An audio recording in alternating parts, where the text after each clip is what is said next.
We're going to be in John. We're going to John chapter 2. But before I get started, some of you may be like, well, who is Lynesha? And I need you to understand, this is a big moment, okay? We're recognizing the moment in real life, okay? And so some of you may or may not know. So living a life of obedience is recognizing the moment. And that's ultimately what my life has been about. I even wrote a book about it. And so why is this such a wow moment? I can tell you a couple. So the devil would have loved for me to stay in my mess. Okay, 2013, Lynesha was in shambles, but I didn't. And then the devil tried to slow me down in 2017 when the doctors tried to diagnose me with lupus, but I was healed in Jesus' name. And then the devil tried to kill me, and I know it. He came for me again when I was fighting for my life in the hospital due to COVID. I was in the ICU, I was on the ventilator, and I just knew I was not supposed to make it out of there. But I did. But the devil knew, honestly, before I knew what God was calling me to do. Because the devil knew that on the other side of that COVID, that a beast was going to get unleashed, okay? Because that's when the books were birthed, the different things that I knew what God was calling me to do, but I was just sitting on it. And then we come to Life to the Streets. Who would have knew? If you would have asked me even 5 years ago, and you would have said, oh, Lynesha, you're going to be doing Life to the Streets, my answer would have been absolutely not. But I love it because it's not about me. It's not about us. It's about doing and meeting God's people as he's called us to do. And so as I was driving and I'm listening, I couldn't take notes or anything. And so I'm like, okay, maximizing the moment. If you've missed all of them, man, we need the notes because this whole entire series has been blessing me tremendously. But as I was driving, I'm like, well, we can't maximize the moment if we don't recognize the moment. If we don't realize that we're equipped for the moment, we won't take advantage of the moment. If we don't recognize the moment that we're in, we can't live for, we can't have faith in, we can't trust God in, or understand the season that we're in. And so everything hinges on recognizing the moment. So I'm going to give you a quick personal example. So you may or may not know, but earlier this year in April, I went on a vacation and I was living my life in Grenada, okay? I came back to work and they told me that my role was getting eliminated. And I knew 2023 I was going to pivot out of corporate. I just thought it would happen a different way. I thought it would happen the way I wanted it to happen. Because, they say you have to prepare, you have to get your finances ready, you have to do everything. But I just knew 2023 I was going to leave corporate because it was just getting in the way. I'm like, I can't do what God has called me to do. I can't help my dad in the ministry as much as I want. I can't focus on the things that I know he's called me to focus on. And so I'm like, I know my time in corporate is coming to an end. I just didn't know it was going to be like, whoop, like that. And so fast forward, I'm a full-time entrepreneur, okay? And I was at State Fair this year. And I'll never forget this because it's a prime example of what we're talking about here. So I'm in the line and there's this kid just running around, just really rambunctious. And if you don't know, Lynesha has not got the grace for children just yet. So I operate in my lane and I operate in my space. And so I'm like, this kid needs to just chill out. Like, this kid is doing too much. And so the mother turns around to me and she's like, and I had on my shirt, Purpose Over Popularity. And she's like, man, I wish more people knew that. I really wish they knew that. And so I was glad that I didn't have an attitude or anything. I operated in grace. But you want to know what I said? Entrepreneur Lynesha, she said, thank you. And that was it. And so when I left State Fair, I'm like, I missed the moment. My mindset wasn't even thinking correctly, that I didn't even recognize that I should have been like, hey, you love this? Let me tell you about my business. Here's my card. Here's something. I didn't even understand I was equipped for that moment. So guess what? I said, after that moment, I'll never miss that moment again. I went home and I got everything ready. So just know Lynesha Marie is ready, okay? But I missed the moment, and I will never miss that moment again. So I want you to repeat after me. Say, don't miss the moment. All right, so we want to just define, if you haven't been here, what is moment? Moment is defined as the exact point in time. It's the appropriate time for doing. And I can't remember which sermon it was in. I didn't make note of it, but Pastor Daddy at one point said, sometimes we find ourselves in a moment and we don't know how we got there. So as I was thinking about it, I said, well, what happens when we find ourselves in the moment And we don't even know that it is the moment. And so as I was driving, I'm like, okay, we've been talking about the moment, but how do we actually recognize the moment? That's a question for myself. How do we actually recognize the moment? We've been talking about it, but how do we recognize it? And more importantly, how do we not miss the moment? So I had to go back to my definitions, okay? I said recognize. What is that? It's defined as to identify someone or something from having encountered them before, to know again, or identify from knowledge of appearance or character. And here's the one that I like: to acknowledge the existence, validity, or legality of. And so as I'm thinking about it, I'm like, okay, he challenged me. Okay, God, what you gonna say? What are you gonna do? So there was no better example that I could think of than Jesus.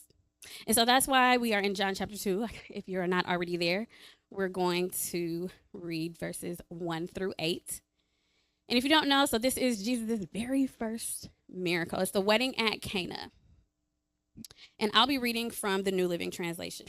It says, the next day, there was a wedding celebration in the village of Cana in Galilee. And Jesus' mother was there. And Jesus and his disciples were also invited to the celebration.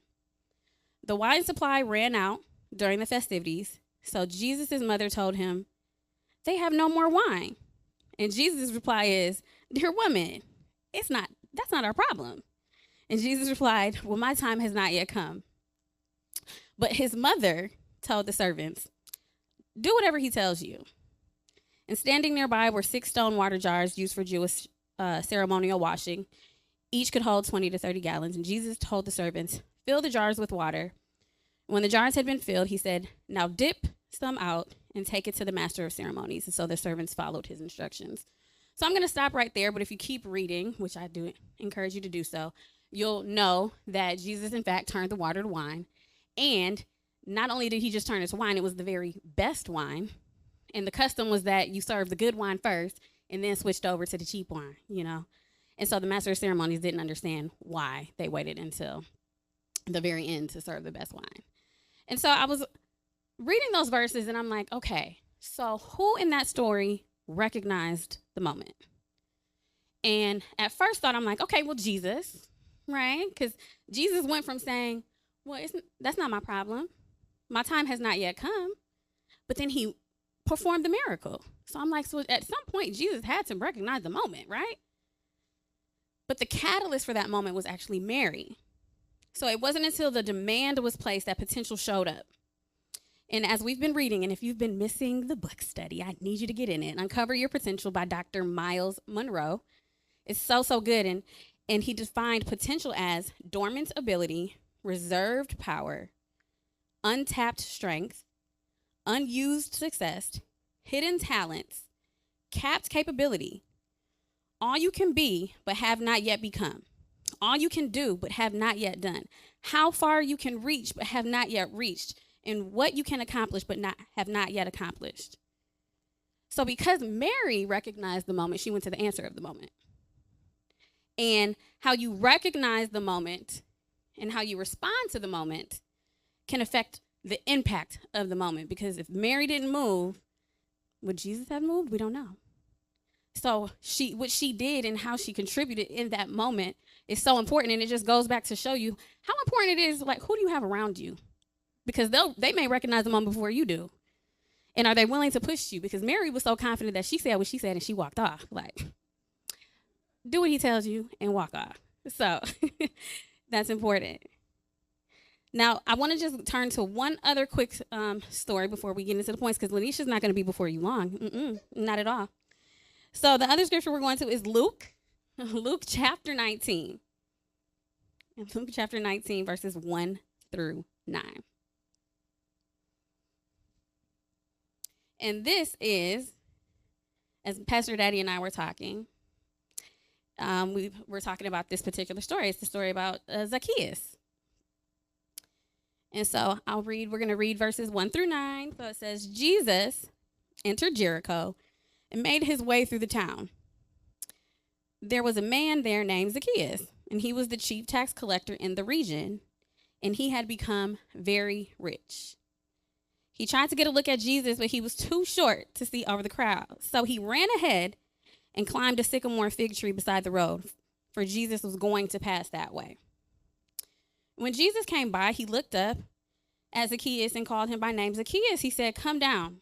I must be a guest in your home today." So Zacchaeus quickly climbed down, took Jesus to his house in great excitement and joy, but the people were displeased. So he's gone to be with the guest of a notorious sinner, they grumbled. And meanwhile, Zacchaeus stood before the Lord and said, "I will give half my wealth to the poor, Lord. And if I have cheated people in their taxes, I will give them back 4 times as much." And Jesus' response was, "Salvation has come to this home today. For this man has shown himself to be a true son of Abraham, for the Son of Man came to seek and save those who are lost." So as I was reading that, I'm like, okay, why is this not important? So if you haven't realized, I'm a question asker. I'm like, why and how? I need to dig down and dig deep into what's actually happening. And so why is it important? Because when you recognize the moment, you will position yourself for the moment. So Zacchaeus, he wanted to see Jesus, but he was too small. And I won't say small because I'm little too. So he was just a little, height challenged, okay? But my question to you is, are you willing to make the adjustments? Because there's another story that's very, very similar to this. It's actually a couple chapters before this. In chapter 5, there's a paralyzed man that's being carried on a mat by a group of men. And they also came up to a crowd, and they couldn't get to Jesus. And so what did they do? They went and they climbed on the roof to cut out somebody else's roof, first of all, okay? They were that desperate. And then lowered the man to the feet of Jesus. So you'll never take advantage of that moment if you don't recognize the moment. And whatever you may be carrying, it could be hurt, it could be depression, it could be sadness, it could be whatever the weight of the world. When you're desperate enough, you'll change your position. And when you change your position, you'll change your perspective. And when you understand that it's not even about me, I need to lay this at his feet. God can show up and he'll move. So say, don't miss the moment. All right, so again, as I was saying, okay, how do we recognize the moment? I have a couple points, and we gonna sit down. Number one, we're stay in the word. We say this all the time. Pastor Daddy says the 2 most important things is to hear and obey. So we have to stay in the word. And why is that? Because in John chapter 10, verse 27, it says, "My sheep know my voice and they follow me." So you have to stay in the word in order to know what he sounds like. You have to stay in the word to say, hey, that doesn't align with truth. That doesn't align with what I know God would tell me to do. So stay in the word is so important. And then this goes to point number 2. Obey, okay? Point number 2 is be led by the Spirit. And not only to be led by the Spirit, but you have to be open to be led. You even have to be willing to be interrupted by the Spirit in the moment. So I have 2 quick examples. So Live to the Streets, we go door to door. During the summer, we actually go door to door, not just in the immediate area. And Pastor Daddy, he gives us our routes. We know where we're going. We know what we're doing. And it could be easy to say, okay, I'm going to this door, and then I'm going to this door, and I'm going to this door. But then a little bit down the way, I will see a person standing maybe at a car. And when I say be led by the Spirit, I have to say, guess what? I have to leave this standard route because I know I need to get to this person. So you have to be willing to shift what the initial plan is in order to do what God is telling you to do. Because oftentimes, if you don't know, if you haven't been out, sometimes people will see us going door to door and then they want to run inside. And then they want to act like they're not in there. Like, we just saw you. So, but that's okay. And so that's why in that moment, I'm like, oh no, this person is here and I'm sensing that I need to get to this person. And most often they come to know the Lord. And it's like, it's okay. We'll get back to that house, because sometimes we can be so fixated on the plan and we're going door to door that we miss that moment over there to stand at a door that's not even going to get opened in the first place. And so be willing to be led. And there's another quick example I want to share. You may have heard it. I know I shared it in February. So there's a story about another pastor. She was getting ready to go minister the word. So she's at her house and she's getting ready. She's getting dressed. And she has a dress on. And then she sensed in her spirit that God is telling her, put on leggings. And she's like, leggings? That just doesn't even go with my outfit. And so she continues getting ready. And then she senses again that the Lord says, put on some leggings. And so she obliges. She puts on the leggings, even if it didn't go. She gets to the church and she's giving the word. And during the middle of her sermon, the Lord says, do a cartwheel. Now, are we envisioning this? Because you could be in the middle of talking and then you just do a cartwheel. The people are going to be like, is she okay? Is she okay? But she did the cartwheel. And then guess what happened? A family in the audience stands up and says, Jesus is real. So she's like, what's going on? Like, can you please come up? Can you come up? And so she's like, can you share what's going on? Because I did a cartwheel. Now you standing up. I just need to understand this moment. And the family said, the father actually spoke up and said, well, I'm an atheist. And before I walked into this building, I said a prayer to whatever God, that if you are God, this preacher today is going to do a cartwheel. And because she allowed herself to be interrupted, number one, she allowed herself to be led. At the end of the day, her putting on the legs was not even about her. She was just used to be assisted in the moment of somebody else. So how often can we possibly block somebody else's moment because we're not willing to do what God is telling us to do in the moment? And as a result of that, that man, the family, actually, he became like an evangelist. He actually saved thousands of lives. So it was just more than a legging. It was more than a cartwheel. It was about the people that needed to come to know God as a result of her obedience. And so both of these examples lead to actually point number 3, which is to trust God. Do we believe and have confidence in God in the moment? Do we believe that God will do what he says? Because this was a little bit for me. So people that know me know that I do single saints occasionally. So sometimes I post about my dating struggles as a single saint. But I was thinking about it and I said, I'm on the nose, Daddy. I'm on the nose. Okay, the same confidence we have when we see a red flag is the same confidence we should have when we have a green flag. Because in times I could be like, oh, that's not of God. I don't have peace. That is not for me. But sometimes we can have a green flag and then we start questioning it. Like, well, God, are you for real? Like, is this for real? Because I can tell you, my flesh wanted to say, this moment is not going to happen. But in the spirit, it's like, no, this moment has to happen. It has to happen. And like I said, in Mary, she trusted that Jesus was the answer.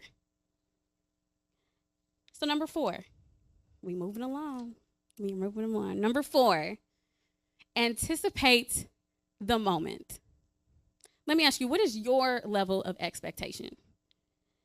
Even when your moment has not yet arrived, do we believe in our hearts that the moment will happen in time, on time, and at just the right time?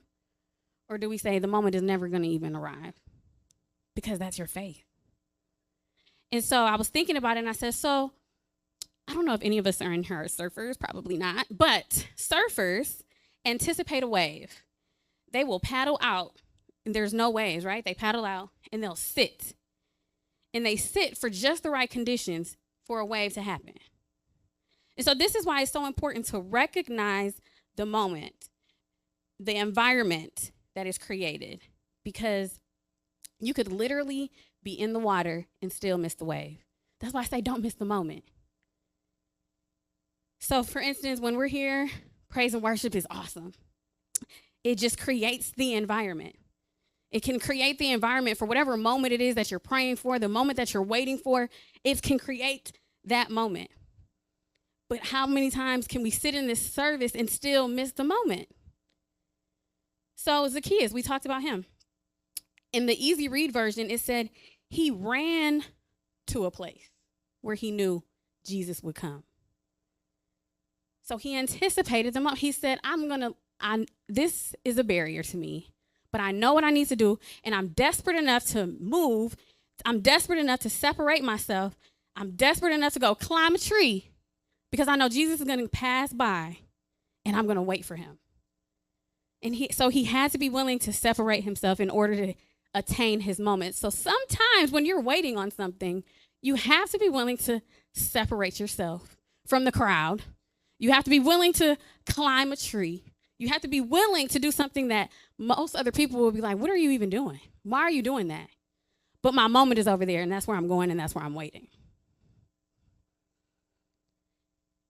It's just, how bad do you want it?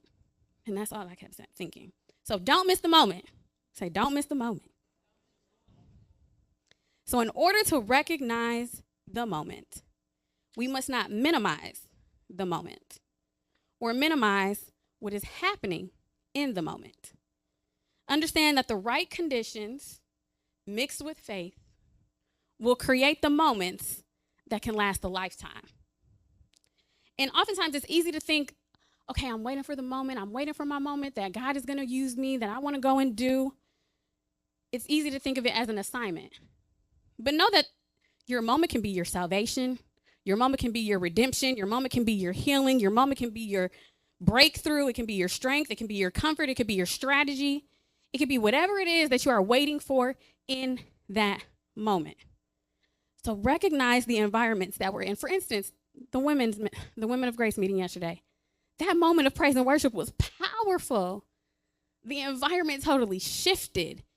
And if you didn't recognize that moment, you could have missed it. But the individuals that didn't, they got what they needed in that moment. So know that while the moment can be an opportune time for you to act, it is the best moment for God to do. So don't miss the moment.